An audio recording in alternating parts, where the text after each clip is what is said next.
En 1929, años de creciente prosperidad terminaron en catástrofe. Es la mayor quiebra del mercado bursátil registrado en la historia. Es imposible ignorar la conmoción, la sensación de asombro e incredulidad. Los inversores novatos habían pedido prestadas sumas enormes de dinero para especular en el mercado. El mercado cayó de forma abrupta y muchas personas fueron arrastradas en la caída. Fue muy doloroso. Poco después, miles de bancos quebraban. Millones de personas lo perdieron todo. Había pobreza por todas partes. Era algo realmente terrible. La depresión que siguió al desplome bursátil y se extendió por todo el mundo se prolongó durante una década y fue el preludio de la Segunda Guerra Mundial. Esta es la historia de una catástrofe financiera que esperamos que nunca vuelva a repetirse.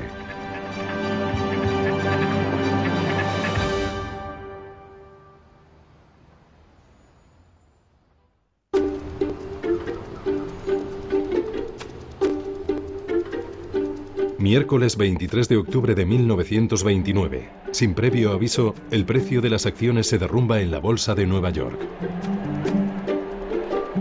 Los inversores están atónitos. En los últimos 5 años el mercado no ha dejado de subir. En solo una hora se venden la asombrosa cantidad de 2,5 millones de acciones. Al día siguiente continúa la caída en picado.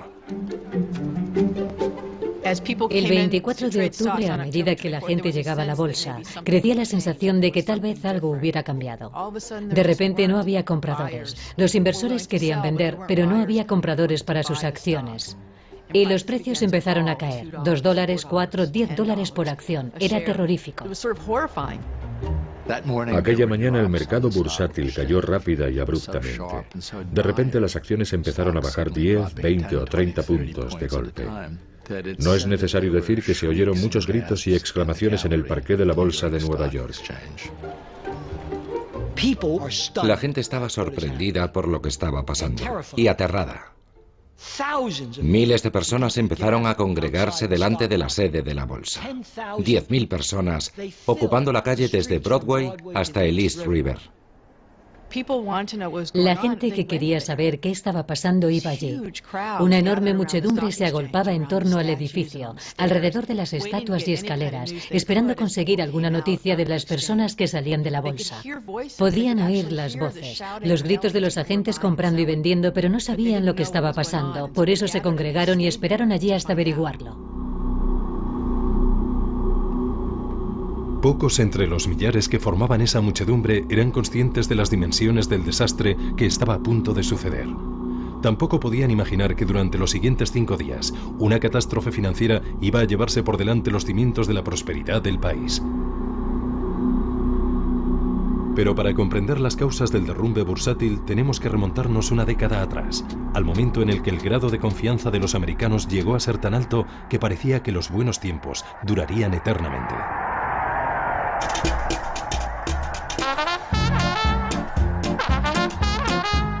En 1919 Estados Unidos salía victorioso de la Primera Guerra Mundial. El optimismo se respiraba en el aire. Gran Bretaña y sus aliados europeos estaban agotados financieramente a causa de la guerra. Pero la economía de Estados Unidos prosperaba y el mundo bailaba al son de la melodía americana. Las incertidumbres quedaron atrás. Se tenían al parecer pocas dudas acerca de lo que venía. América iba a comenzar la juerga más grande y alegre de la historia, y había mucho que contar al respecto.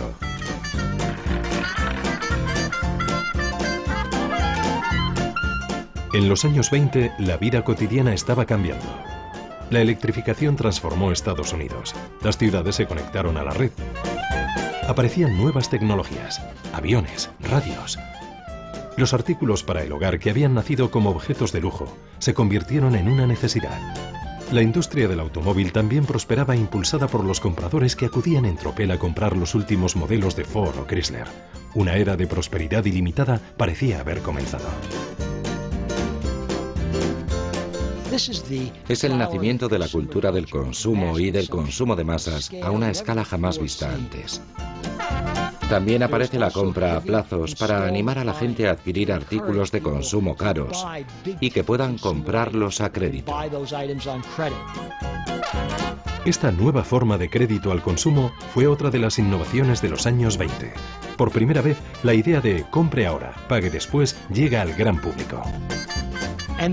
Existe un cierto tipo de cultura del juego que se desarrolla paralelamente y que anima a consumir diciendo: creemos en la satisfacción inmediata. Preocúpese del presente, no se preocupe del futuro. Viva el momento. Era una ideología completamente nueva para una nueva era económica que se basaba en el derecho a ser ricos tan solo por haber nacido en Estados Unidos.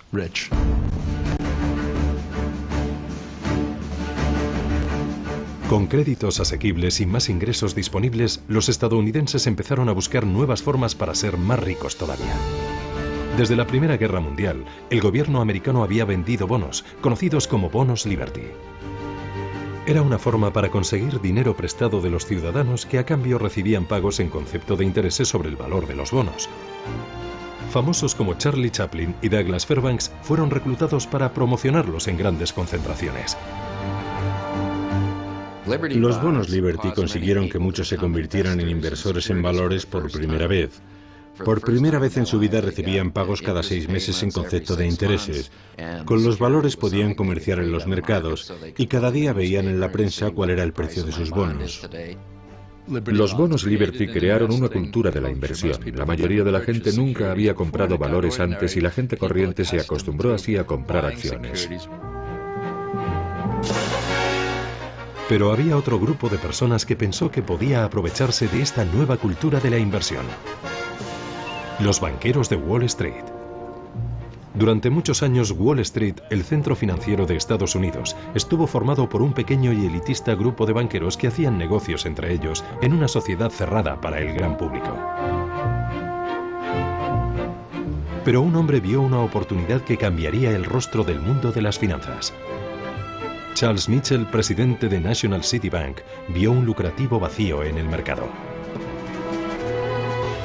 Mitchell observó que los inversores habían comprado muchos bonos de los gobiernos durante la Primera Guerra Mundial y pensó: ahora que existe un público inversor, lo que tenemos que hacer es comercializar otros productos, como bonos corporativos y acciones corrientes, y decir a la gente que son inversiones seguras. Mitchell era un auténtico vendedor con grandes ambiciones.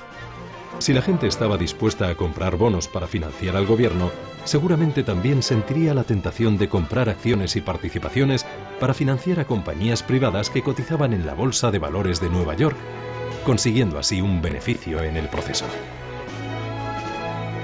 Poco a poco, personas que jamás habían soñado con invertir en acciones empezaron a hacerlo, y las acciones perdieron gran parte de su estigma. Históricamente, las acciones siempre habían sido consideradas demasiado arriesgadas para la gente corriente. Pero en los años 20 existía la sensación de que invertir en acciones no solo era seguro, sino también respetable y fiable.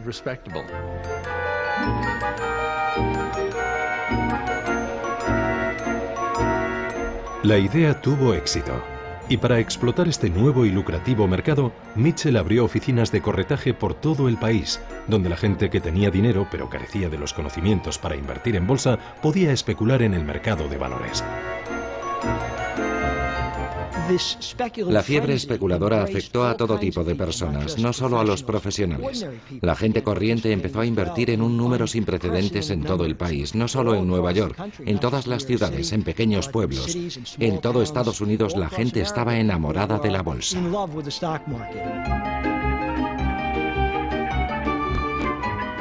Esto fue posible gracias a la tecnología. La última cotización de las acciones de Wall Street podía ser impresa pocos minutos después en cualquier lugar de Estados Unidos gracias a los receptores telegráficos.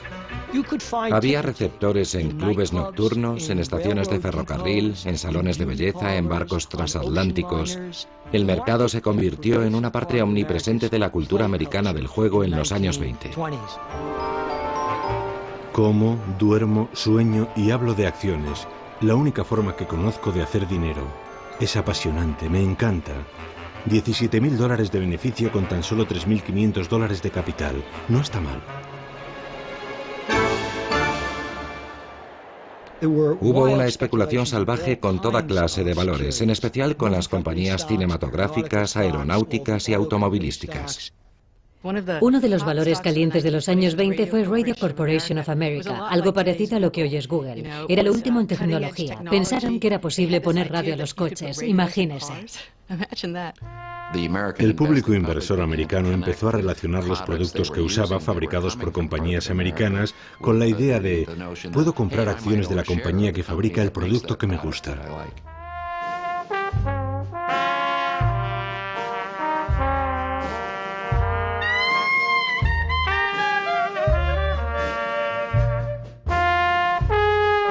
A mediados de los años 20, aproximadamente 3 millones de estadounidenses poseían acciones y Wall Street cautivaba la imaginación del público. Con historias de fortunas ganadas de la noche a la mañana, la idea de un gran mercado alcista en el que parecía que las acciones solo podían subir se apoderó de todos. Todas las revistas populares, todos los periódicos, todas las emisoras de radio estaban encantadas por lo que estaba pasando en la bolsa. El público seguía fascinado con las inversiones de famosos como Charlie Chaplin y Groucho Marx y las acciones con las que especulaban. El joven cómico Groucho Marx invirtió todos sus ahorros en el mercado de valores y estaba tan satisfecho con sus ganancias en bolsa que convenció a sus hermanos para que invirtieran también. ¡Qué chollo!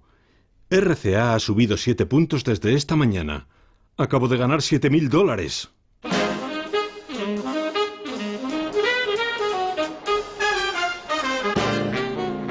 Pero los famosos no fueron los únicos especuladores. Los grandes especuladores de Wall Street se habían convertido en celebridades. Se los consideraba creativos, emprendedores y los creadores de la riqueza de los Estados Unidos. Joseph Kennedy, padre del futuro presidente Kennedy, fue una de esas astutas estrellas de las finanzas de la nueva generación.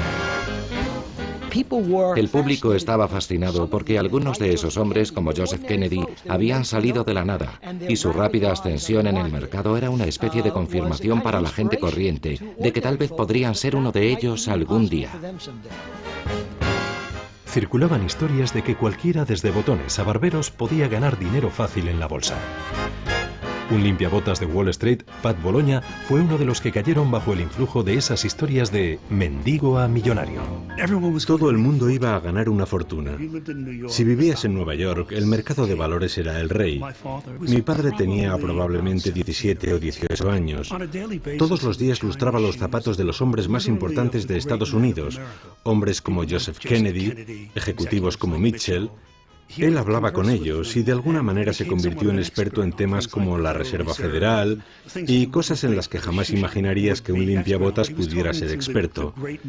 Pero él hablaba a diario con las mentes más brillantes de Wall Street y así fue como empezó a invertir en bolsa. La verdad sea dicha, yo aprendí a leer con las páginas de bolsa, porque eso es lo que mi padre hacía. Crecimos con la bolsa. Había bolsa para desayunar y bolsa para cenar cuando él volvía a casa. La bolsa era el mundo. Yo empecé en 1928, porque como muchos jóvenes, quería estar en el sitio en el que todo el mundo estaba ganando mucho dinero. Mi primer trabajo fue de chico de los recados en el parqué de la Bolsa de Valores. Solo tardé una semana o dos en darme cuenta de que la mayor parte del tiempo la gente es codiciosa.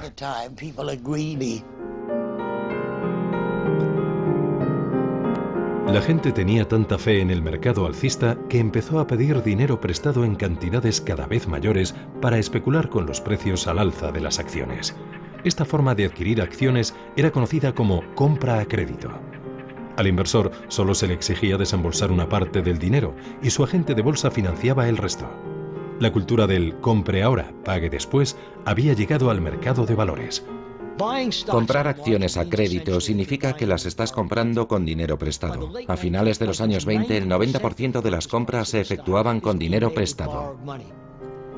No había reglas acerca de cuánto podías pedir prestado y se pedían sumas enormes de dinero para comprar acciones. Podías comprar una acción de $100 con $25 y el corredor de bolsa te prestaba los otros 75. Si el precio de las acciones subía, y a finales de los años 20 todo parecía subir, esos $25 podían convertirse en una inversión valorada en 200 o 300.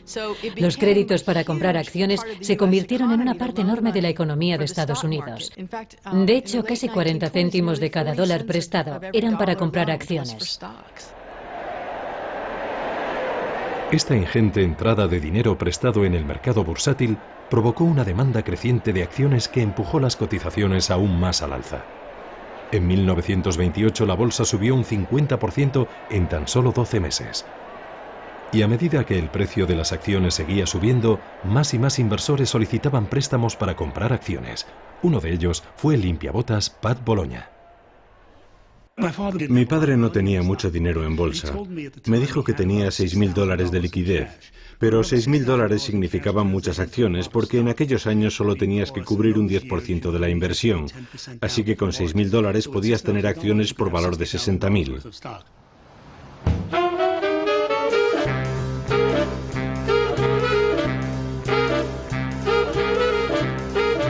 Wall Street estaba hambriento de nuevos clientes. Había un grupo de inversores en potencia que la bolsa siempre había ignorado, pero cuyo dinero ahora quería. Hasta los años 20, las mujeres habían desempeñado un papel muy pequeño en el mercado bursátil, en parte por un simple prejuicio de género. Se las consideraba incapaces de mantener la sangre fría necesaria para especular en el mercado. Pero en los años 20, gracias a su popularización, muchas mujeres se integraron en el mercado bursátil. Los años 20 fueron sin duda un gran momento para las mujeres. Empezaron a ser independientes y a tener su propio dinero. Además, el número de mujeres universitarias aumentó notablemente y al mismo tiempo se sintieron interesadas por el mercado de valores. Para ellas era una forma de tener recursos propios. Una de esas inversoras fue Alice Osten, una neoyorquina pionera de la fotografía.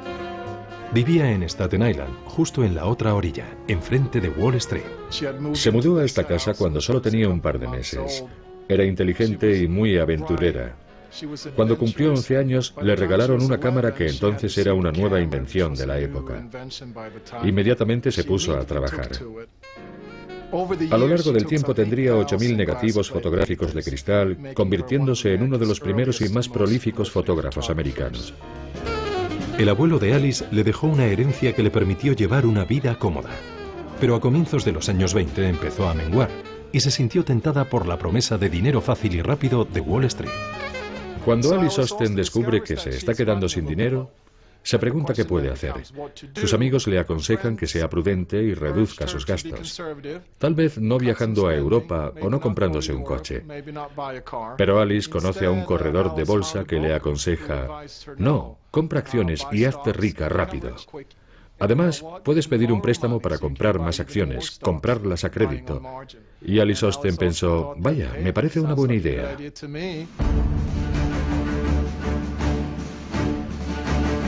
Durante todo el periodo alcista de la bolsa en la década de los 20, el Partido Republicano permaneció en el poder fortalecido por la prosperidad creciente del país.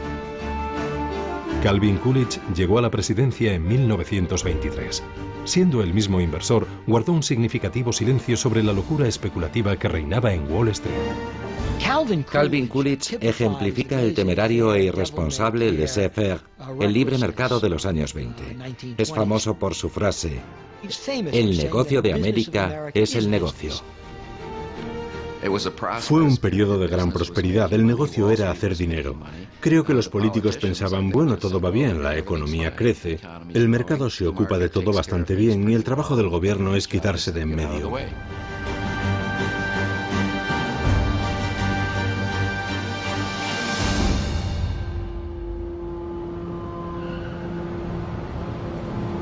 Durante el mandato de Coolidge, el poder de Wall Street siguió creciendo sin obstáculos. Su administración mantenía estrechos vínculos con un grupo de banqueros y financieros, la élite de Wall Street. Su riqueza y contactos les procuraba una inmensa influencia sobre la política económica del gobierno.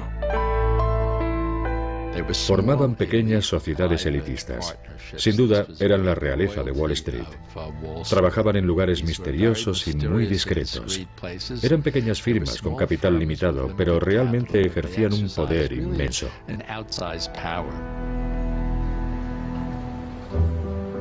La más prestigiosa entre estas firmas elitistas era el banco JP Morgan.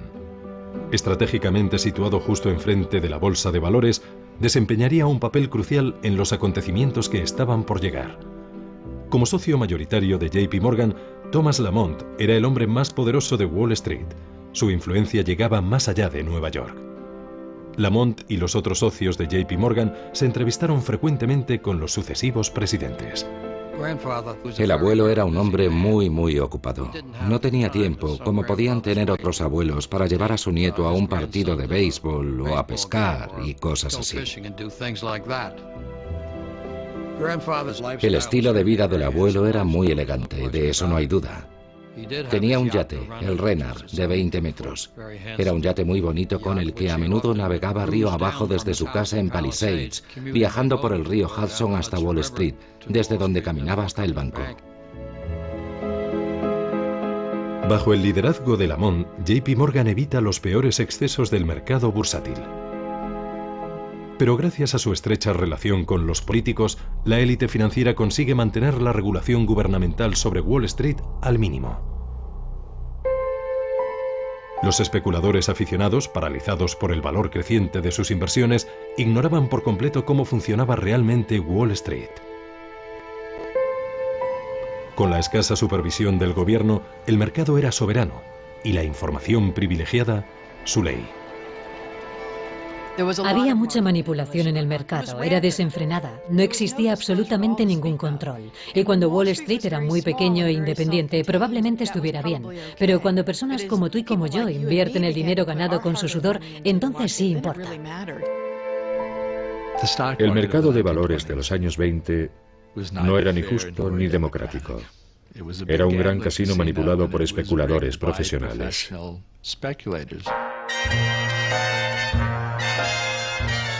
Cuando los pequeños inversores apostaban los ahorros de su vida, no eran conscientes de que todas las probabilidades jugaban en su contra. Los hombres como Joseph Kennedy no hacían sus fortunas eligiendo simplemente las acciones correctas. La verdad era que se aprovechaban de la ingenuidad de los crédulos recién llegados. Un puñado de especuladores se reunía y de forma coordinada empezaban a comprar lenta, pero implacablemente, una acción determinada. Calentaban a bombo y platillo determinada acción, hacían subir el precio comprándola ellos y la vendían recogiendo los beneficios y dejando al inversor medio con esas acciones y todas las pérdidas.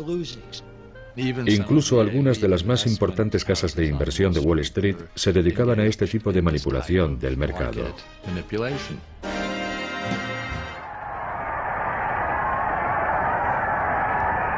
En marzo de 1929 es investido un nuevo presidente republicano, Herbert Hoover. En su discurso tranquiliza a los estadounidenses.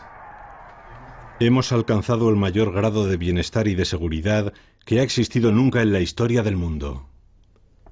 Pero entre bastidores no estaba tan tranquilo.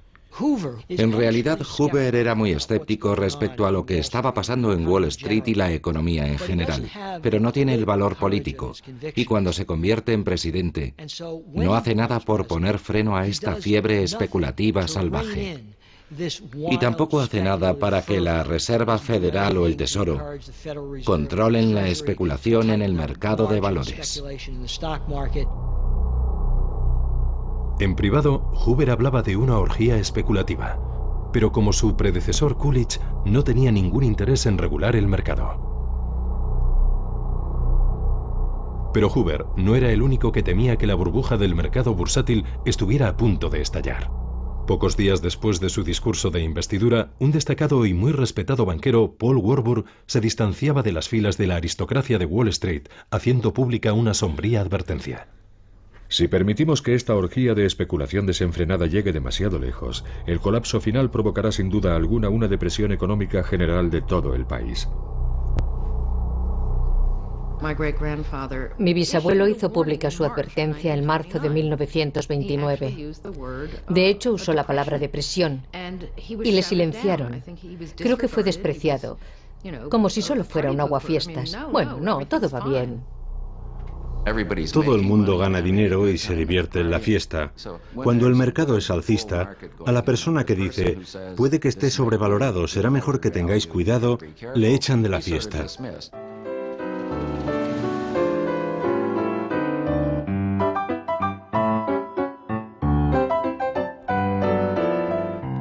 La predicción de Warburg cayó en saco roto, y entre mayo y septiembre de 1929, 60 nuevas compañías fueron presentadas en la Bolsa de Valores de Nueva York, añadiendo más de 100 millones de acciones al mercado, alimentando la burbuja bursátil. Siempre oyes lo mismo con cada burbuja. Esta vez es diferente. Es un mundo financiero diferente. De hecho, Groucho Marx, que fue uno de esos inversores, fue a ver a su corredor de bolsa y le dijo, oye, no entiendo cómo los precios pueden seguir subiendo. Y el agente le dijo, tienes que comprender que ahora estamos en una economía global. Eso en 1928 o 29. Creo que he oído eso unas cuantas veces desde entonces. Algunos especuladores profesionales sentían que el mercado estaba demasiado caliente. Los más astutos se salieron durante el verano. Un día Joe Kennedy, según los últimos recuerdos de Joe Kennedy, dijo, si el limpiabotas sabe tanto como yo de bolsa, tal vez sea hora de que venda todo.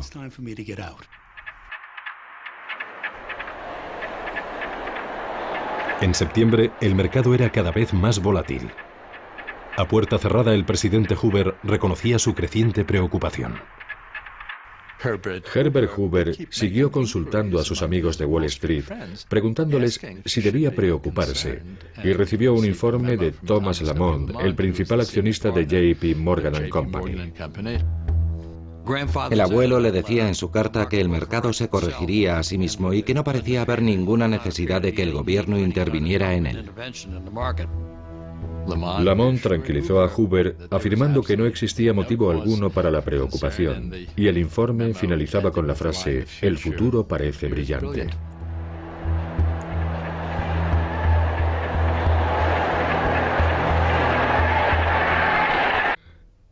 Cinco días después, la bolsa de valores se hundía.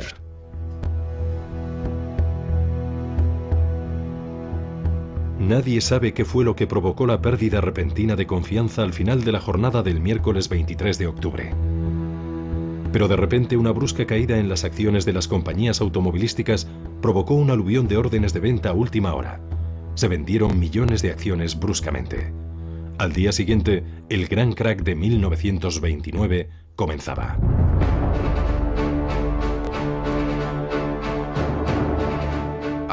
El 24 de octubre de 1929, el Jueves Negro, es considerado el comienzo del crack.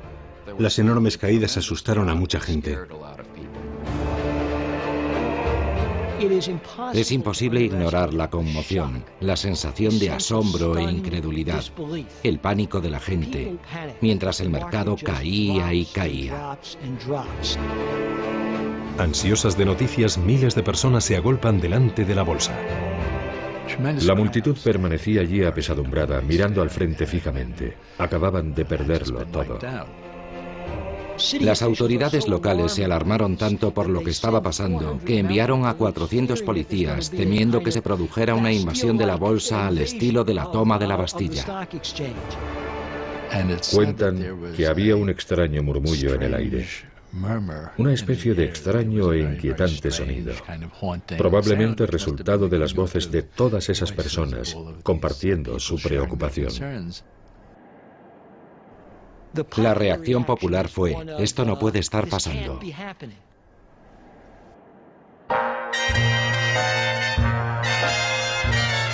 Un británico estaba allí de visita aquel día. Winston Churchill también había invertido gran parte de su dinero en la bolsa americana y había decidido visitarla. Casualmente me encontraba paseando por Wall Street en el peor momento del pánico, cuando un perfecto desconocido que me había reconocido me invitó a entrar en la galería de visitantes de la bolsa. Esperaba encontrarme con un auténtico caos, pero el espectáculo que vieron mis ojos era sorprendentemente de calma y orden. Los 1.200 miembros de la bolsa Caminaban de un lado a otro como en una película a cámara lenta de un laborioso hormiguero, ofreciéndose entre ellos gigantescos montones de acciones a un tercio de su antiguo precio.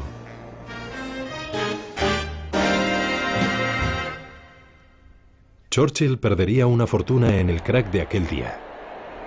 Fuera, la multitud seguía esperando noticias. Los rumores alimentaban el pánico creciente. Una vez que el desplome comienza, el verdadero problema es de confianza. Cuando se pierde toda la confianza en la economía, lo bueno y lo malo caen juntos. Por ello, la élite de los grandes inversores hace todo lo que puede por restaurar esa confianza, para convencer a la gente de que la economía y la bolsa van bien. Los banqueros sabían que tenían que hacer algo para evitar el colapso total de las finanzas. Un periodista del Times fue testigo de los acontecimientos. La gente seguía llegando y cada vez era más ruidosa. En mitad de la multitud se formó un remolino. Un hombre en mangas de camisa intentaba abrirse paso para cruzar la calle en dirección a las oficinas de Morgan. Era Charles Mitchell, el presidente de National City Bank. Alcanzó el edificio de oficinas de Morgan y poco después supimos a lo que había ido. Charles Mitchell había sido convocado a una reunión en la sede de JP Morgan.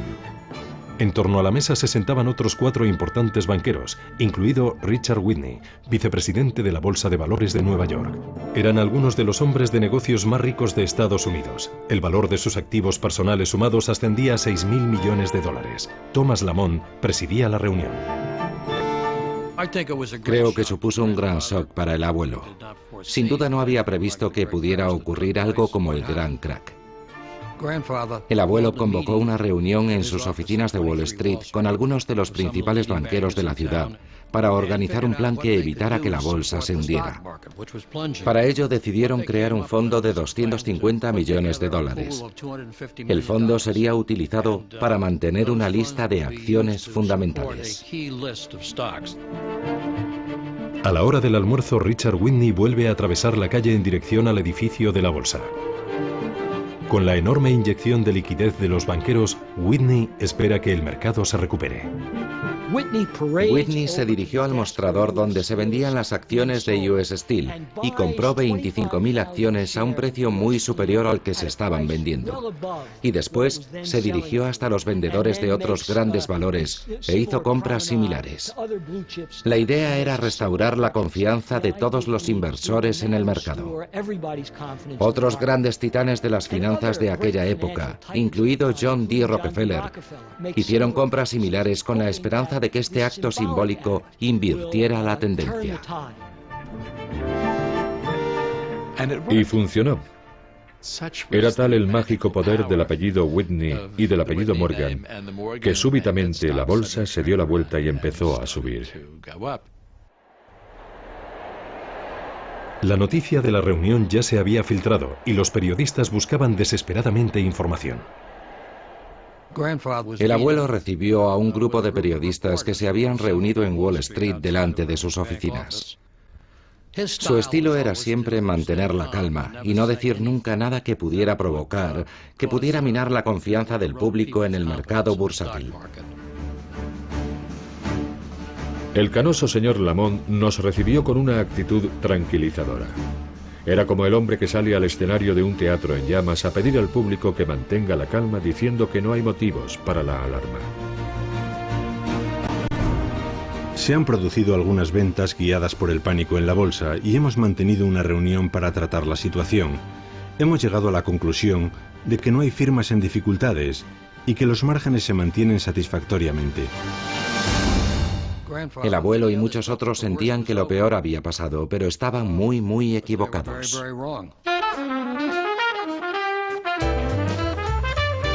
El fin de semana la intervención de los banqueros parecía haber funcionado. Las jornadas del viernes y el sábado transcurrieron con tranquilidad y sin incidentes. El presidente Hoover también intentó calmar los ánimos, repitiendo un mantra que desde entonces se ha repetido muchas veces en las crisis bursátiles. El negocio fundamental del país, la producción y distribución de bienes de consumo, tiene una sólida y próspera base. Pero en las oficinas del distrito financiero, el caos es total. Una de las cosas que olvidamos es lo primitiva que era la tecnología. El 24 de octubre se negociaron tantas acciones que se necesitaron 4 horas después del cierre de la bolsa para imprimir todas las operaciones realizadas. La impresora, completamente desbordada, llevaba horas de retraso con las operaciones realizadas y no servía para nada. Durante toda la noche, las lámparas lucieron en las ventanas de las oficinas, donde los corredores de bolsa y contables luchaban por intentar cerrar las cuentas del día antes de que empezara la siguiente jornada. Se desmayaban en sus escritorios. Los mensajeros caían rendidos sobre el suelo de mármol del banco y se dormían.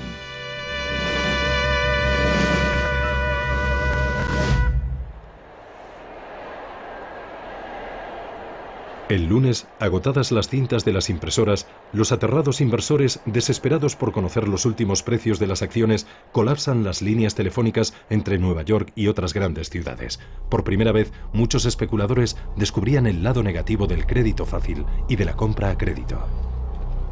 Un porcentaje significativo de los inversores que compraban acciones en los años 20 lo hacían con dinero prestado.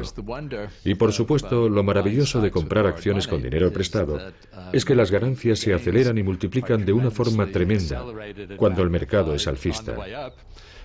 Pero cuando el mercado baja, el mecanismo funciona a la inversa y las pérdidas también se multiplican.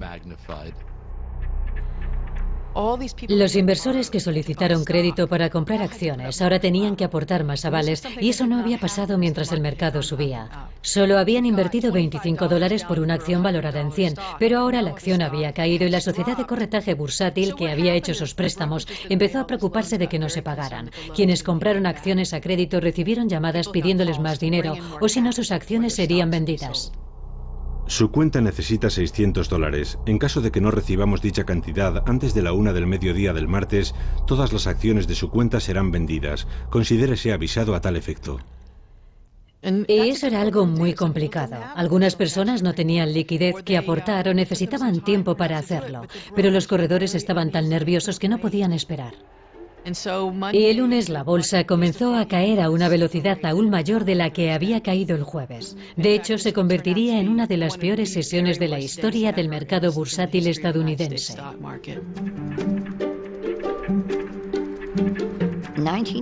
En 1929, cuando la bolsa se hundió, yo era muy joven. Solo tenía 7 años. Sin embargo, recuerdo algunos momentos de aquel día con mucha claridad. No teníamos muchas formas para comunicarnos. Y cuando algo extraordinario ocurría, los periódicos sacaban un extra. Así se llamaba, un extra, por 2 céntimos. Y los chicos recorrían con sus gorras las calles gritando, ¡extra, extra! Léalo todo. En casa siempre bajaba alguien y compraba el diario por 2 céntimos para saber lo que había pasado. Así nos enteramos del crack.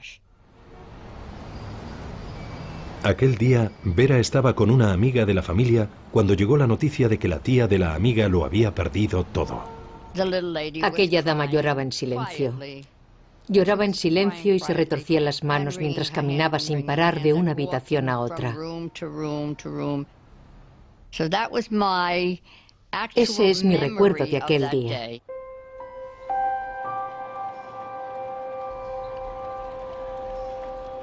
En la mañana del martes, algunos de los nombres más famosos entre las empresas nacionales ven cómo sus precios caen en picado.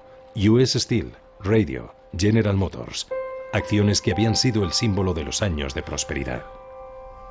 El martes, las oleadas de órdenes de venta no dejaban de llegar. Esta vez, las ventas fueron tan fuertes e implacables que no hubo reunión a la hora del almuerzo en JP Morgan. Era evidente que el volumen de ventas hacía inútil cualquier esfuerzo de los banqueros por contener la avalancha. El martes por la tarde, todas las acciones del país valían un 20% menos de lo que costaban cuando abrió el mercado el lunes por la mañana. La industria del país había perdido un 22% de su valor en 36 horas. Hoover era el presidente. Y él y Andrew Mellon, el secretario del Tesoro. eran muy de derechas y creían que la misión del gobierno era no interferir. Creían en el capitalismo puro y sin limitaciones. Así que hicieron muy poco o nada por aminorar el desplome. Dijeron que se arreglaría solo. El mercado se hundió violentamente y mucha gente lo perdió todo. Fue muy doloroso. Prácticamente todo el mundo perdió dinero, igual que ha sucedido ahora.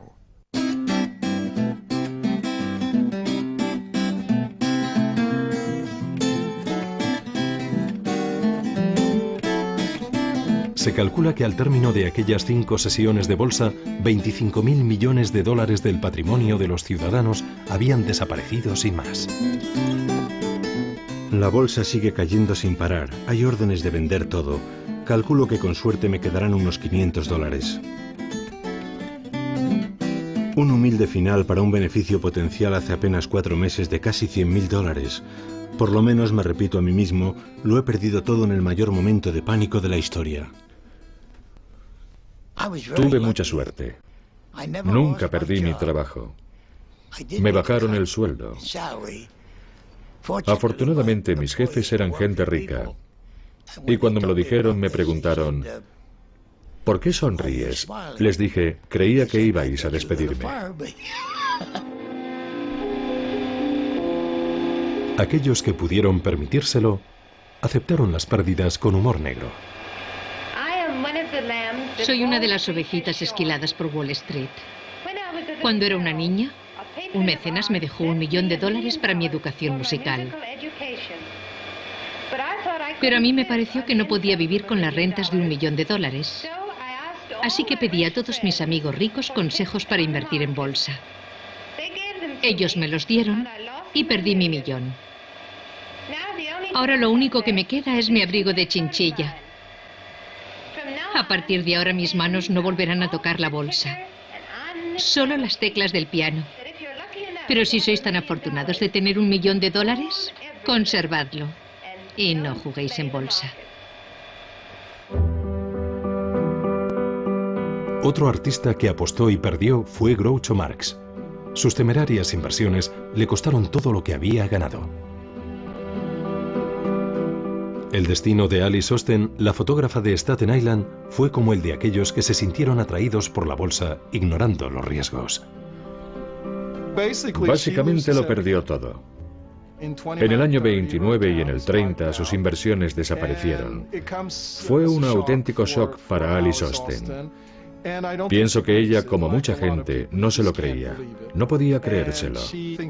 Pensaba que el mercado se recuperaría, que lo único que tenía que hacer era esperar un poco. Y siguió viviendo como si fuera rica.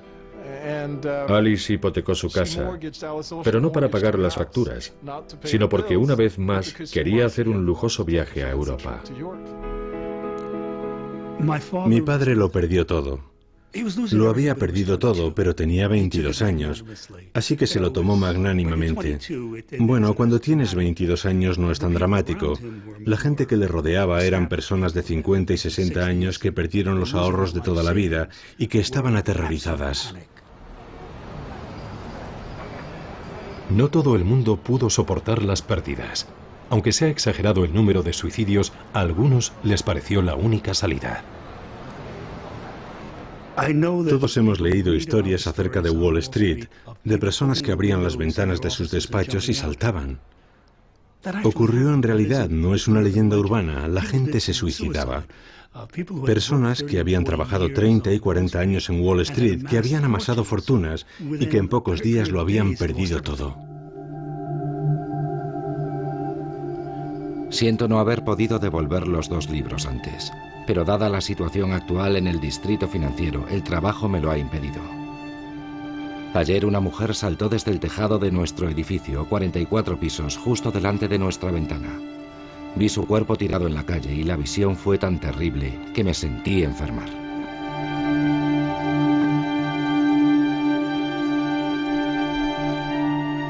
Los efectos del catastrófico crack de Wall Street llegaron a todo el país. Incluso aquellos que nunca habían tenido acciones y que nunca se habían beneficiado del boom bursátil se convirtieron en víctimas también. El desplome de la bolsa minó la fe de los estadounidenses en su frágil sistema bancario, formado por miles de pequeños bancos locales que carecían del tamaño o la reputación necesaria para convencer a los clientes de que su dinero estaba a salvo. El hundimiento de la confianza en la economía provocó un efecto dominó. En 1931 quebraron más de 2.000 bancos. Después del crack, los bancos cerraron. Eso nos afectó un poco más seriamente a nosotros, a la gente de mi edad. Muchas personas guardaban su dinero en el banco, un poquito de dinero, algunos cientos de dólares, puede que 1.000. Entonces no existían infraestructuras y tampoco un fondo federal que garantizara los depósitos de los clientes. No existía ninguna forma de apoyar a los bancos. Si los bancos habían tomado decisiones erróneas, lo pagabas tú, ibas a por tu dinero y ya no estaba. La gente oía que el banco de la esquina no era bueno y se preocupaba por su propio banco, así que iba corriendo a retirar el dinero de su banco. Se creó un terrible círculo vicioso. Durante los siguientes 2 años cerraron 3.000 bancos. El sistema bancario en su totalidad parecía no solo frágil, sino inservible. Después de aquello, la gente empezó a desconfiar de los bancos y a guardar los ahorros debajo del colchón.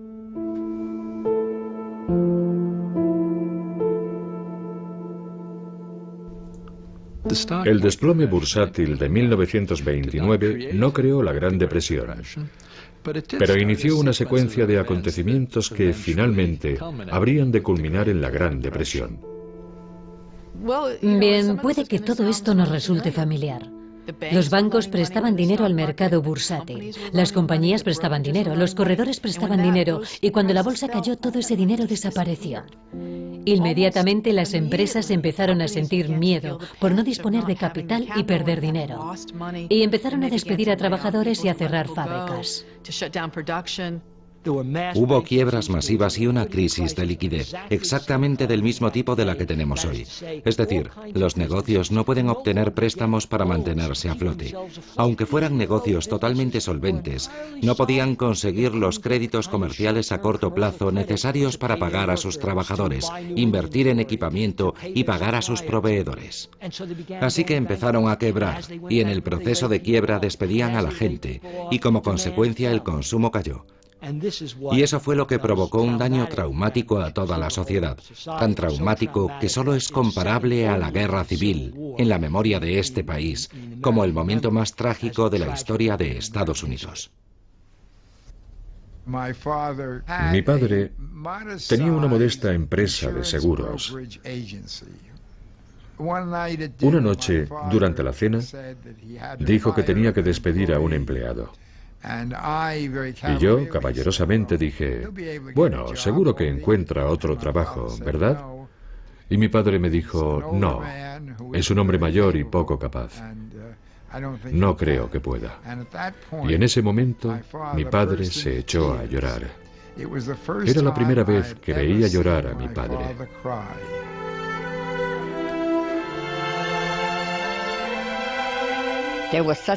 Nuestras vidas y las de todos aquellos que conocíamos cambiaron mucho después del crack. Los padres de muchas de mis amigas perdieron sus trabajos. Y como no podían pagar el alquiler, fueron desahuciados. Había pobreza por todas partes. Los hombres no tenían ropa, iban harapientos, andrajosos, se envolvían los pies con periódicos y cartones, como zapatos improvisados para caminar por la calle. Y cuando ibas a Central Park, te encontrabas con esa zona enorme, un lago abandonado que había sido drenado, y allí hacían pequeñas chozas con cajas de cartones para dormir y pasar la noche. Lo llamaban Hooverville, porque así se llamaba nuestro presidente en aquel momento. Y por supuesto, el desplome de la bolsa y toda aquella pobreza era, claro, culpa suya. Fue muy, muy doloroso.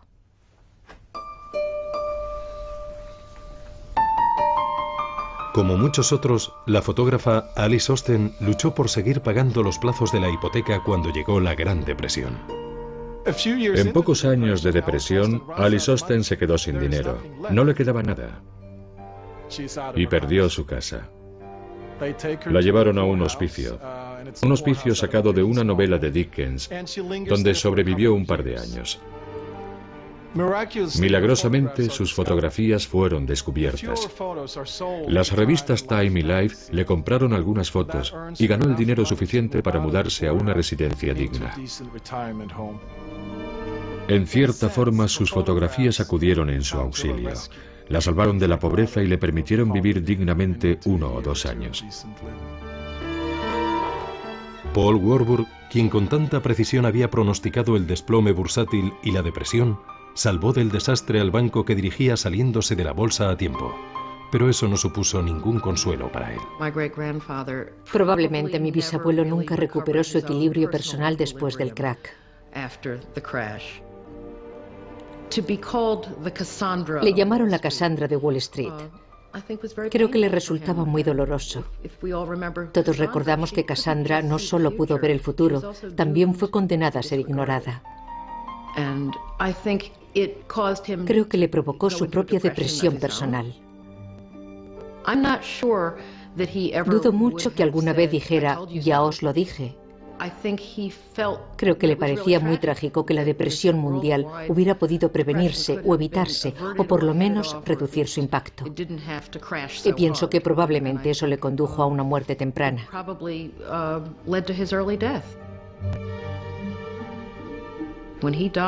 Murió el último año de la presidencia de Hoover, cuando no se veía el final.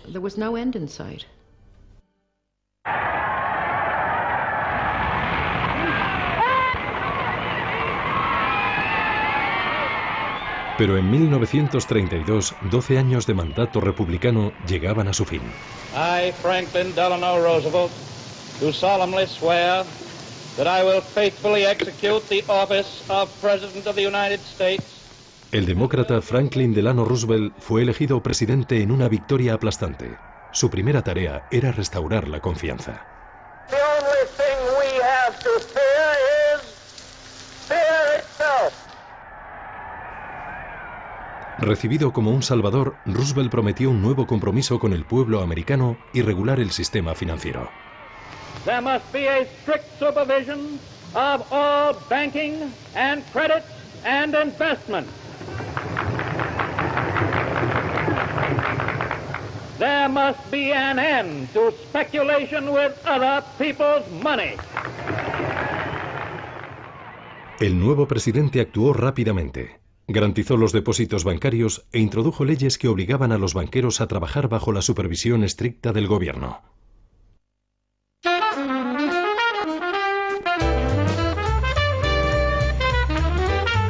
El Comité de Banca del Senado abrió una investigación. Duraría más de 3 años, y las 10.000 páginas de testimonios ennegrecieron la reputación de Wall Street. Ferdinand Pecora, el ambicioso abogado del comité, retó a la élite de los banqueros a que explicaran su conducta.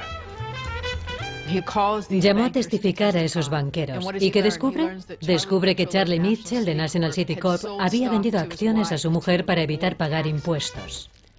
Richard Whitney, quien con tanta audacia compró acciones el Jueves Negro, perdió su dinero, pidió prestado a su hermano y como tampoco le salió bien, empezó a robar a sus clientes. Finalmente fue condenado a prisión. El banco más prestigioso de América, JP Morgan, estaba igualmente muy lejos de ser inocente. Las vistas descubrieron evidencias de una lista que ofrecía acciones preferentes a amigos influyentes, incluido un antiguo presidente. No solo había socios de Morgan y miembros de la familia Morgan, también importantes ejecutivos de empresa e incluso algunos políticos.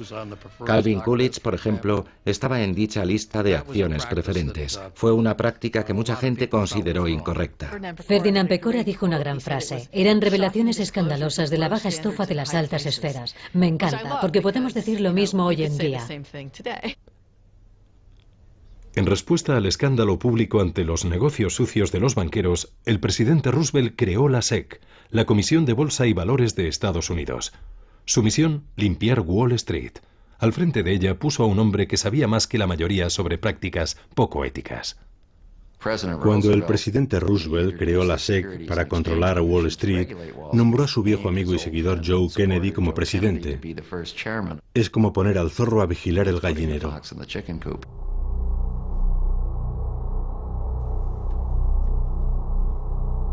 Aunque Roosevelt restauró la confianza en el sistema financiero, la Gran Depresión duraría hasta el estallido de la Segunda Guerra Mundial. Entonces, como ahora, la economía globalizada hizo que tanto el crack como la subsiguiente depresión se extendieran por todo el mundo. En Gran Bretaña, el sector industrial se hundió y millones de personas perdieron sus trabajos. En Alemania, que seguía sin recuperarse de su derrota en la Primera Guerra Mundial, el impacto fue aún mayor. Durante la Gran Depresión, muchos perdieron los ahorros de toda la vida, y eso provocó en muchos países el deseo de un gobierno autoritario que les salvara, que rescatara la economía. Sin duda, el crack y la posterior depresión fortalecieron a los movimientos anticapitalistas. Los comunistas gobernaban en Rusia y los movimientos fascistas estaban en auge. Mussolini ya había llegado al poder en Italia y la base política de Hitler seguía creciendo en Alemania. El crack de Wall Street y la depresión en el libre mercado capitalista al estilo americano solo sirvió para fortalecer a aquellos que afirmaban que existía una fórmula mejor. Mientras el comunismo y el fascismo prosperaban, muchas naciones levantaron barreras impidiendo el libre comercio y cerrando sus fronteras en un intento por salvar sus economías. El nacionalismo económico condujo a las guerras comerciales y más tarde a la Guerra Mundial. 80 años después, aquellos que recuerdan la burbuja de los años 20 y el desplome bursátil posterior tienen la sensación de que ya han visto todo esto antes. Creo que no hemos aprendido nada de lo que pasó. He descubierto que el hombre tiene muy poca memoria. Siempre hace operaciones sin considerar los riesgos a la baja. Tenemos muchos créditos baratos, igual que en los años 20. Ahora existen créditos baratos y la gente ha especulado con la vivienda y la burbuja inmobiliaria ha estallado. El consumidor americano está de deudas hasta las cejas y no puede mantener esa deuda. La crisis de las hipotecas subprime es un síntoma evidente de eso. En los años 80 y 90 renació la fe en el libre mercado. Y cuando el optimismo volvió, muchas de las regulaciones introducidas por Roosevelt parecían pasadas de moda y fueron olvidadas lentamente. Una vez más, un mercado poco regulado permitió que la especulación creciera sin control. Ahora estamos cosechando los frutos de aquella liberalización y en ese sentido estamos en la misma situación que en 1929, cuando el gobierno cerró los ojos ante lo que pasaba en el mundo financiero. Lo que espero y pienso es que el gobierno ha aprendido la lección y está intentando tomar medidas más activas y mucho más agresivas que las que se tomaron en los años 30 para intentar reducir los daños y el deterioro económico. La esperanza es que esas medidas funcionen. Pero la lección del crack de 1929 es que la historia se repite y que la locura y la codicia humanas son fuerzas mucho más poderosas en el mundo de los negocios que la razón y la moderación.